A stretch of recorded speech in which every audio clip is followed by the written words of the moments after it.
different about Teagan those first 5 batters to the next 4? I think just focused on what he was doing. Looked a little distracted to me, but he's one pitch away from, you don't know this, but maybe rolling and doing his deal where he gets his 4, maybe even 5 innings if you're going to get greedy, or at the very least on to the next inning. But looked to me like he just kind of guided in that last pitch. So we decided to go to an early move here in a cutthroat game. It's kind of the balance of when giving up a lot of stolen bases, of making sure the pitcher can deal with that, but not let it get in his head. You got to have some presence, and I mean, you got to play defense too and play catch. So that's a side story, and you can either choose to win the war or win the battle. And our guys didn't do a good job of winning the war, so that's a part of it. I mean, you certainly have to, if guys on base, you certainly have to focus on throwing the baseball where you're trying to throw it, but that ain't where we got beat the last 2 days. How would you assess where your offense was on the last 2 days? Over swinging and not making adjustments, and a very bad theme of swinging at pitches that were not in the zone and taking some pitches that appeared to be in the heart of the zone from where I was standing. And went up against 2 very good starters, 2 of the better starters in the league too. You think the stolen bases weren't why you guys got beat? Why would you say you guys got beat this weekend? A whole laundry list of items. I mean, the attitude and the vibe wasn't very good. It was a frustration, and I think sometimes our guys have success and then think it's going to be handed to them, and they've made adjustments in the past. And we didn't necessarily do that today. But again, didn't play catch. Yesterday was the walks and errors was well over what theirs was. I know they had a clean, for what it's worth. I mean, plays come in different variety, but we had a couple errors. They didn't have any. And then 2, I mean, the vibe of the game or the mojo of the game kind of involves offense and defense. And for whatever reason, us not playing catch, I think, bled into a little bit of frustration at the plate. When you are frustrated at the plate, it affects the scoreboard and what's going on there. So a laundry list that would fall under the category of team. The breakdown of some of the basic throw and catch stuff, I mean, it's always harder than it looks, but some of the plays out there were plays that you sort of expect your guys to make. What, any particular reason why there were a few of those that didn't go that way? I mean, part of it is, one of them did go our way. Cannon stuck his nose in there and literally got wasn't his nose, but, the slide was fine, but the runner's helmet ended up clipping his lip, but he took care of the baseball and he took care of home plate, So a lot of it's just that conviction. We had a couple guys. Can you hold on to that, homeboy? Same thing yesterday. A lot of it was, guys kind of guiding the ball. Like I said, it could be the pitcher or a fielder guiding the ball to where they're trying to throw it. Sometimes, you get out there, whether it's turf or natural surface, guys think they know what's going to happen with a hop and kind of get a little lazy, if you want to call it that, and don't grind out a play.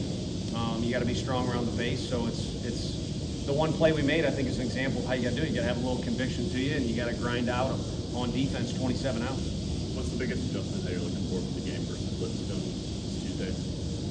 For our guys to remember what happened this weekend, and maybe last year what happened against Lipscomb, or really just to look at Tuesday as an opportunity to come out and play good baseball, and should be as motivated as anybody in the country to do that. You think it's been different for Loy last handful of outings? Same word, conviction.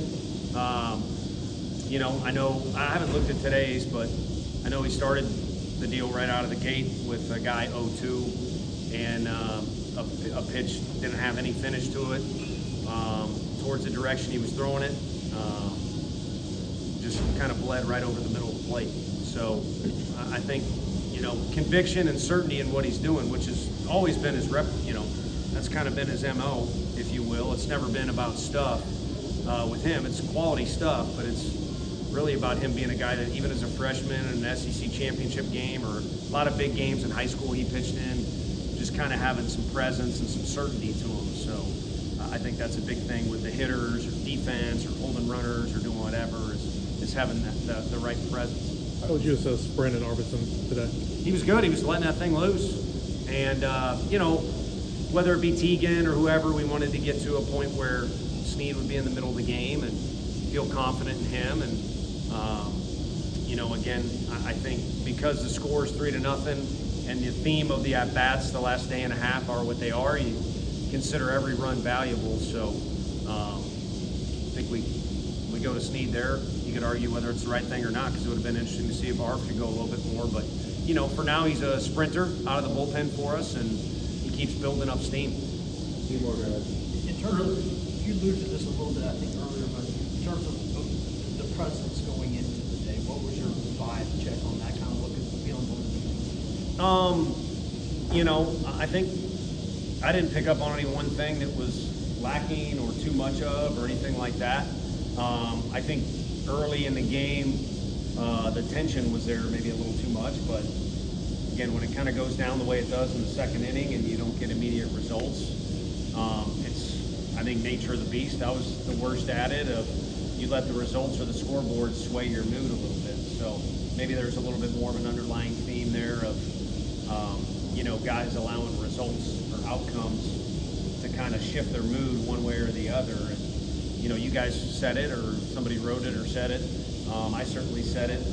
Last Sunday in Oxford was great because they didn't blink regardless of what was going on. So if you can do it once, you should be able to do it again.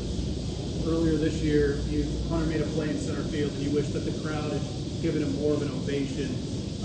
This past weekend, with all the plays that were made defensively, a lot of guys got ovations from the crowd. Yeah. What did you like from seeing that this weekend? Yeah, kind of what we talked about the other, you know, the other night, whichever it was. I mean, I don't know what the Smokies had going on today, but I know the last two nights, Knoxville's filled 2 stadiums, and from my understanding, the crowds have been into it and aware and cheering over there, and it's the same thing over here. So I think the crowd here helps us win games as long as our guys are giving them incentive to do so.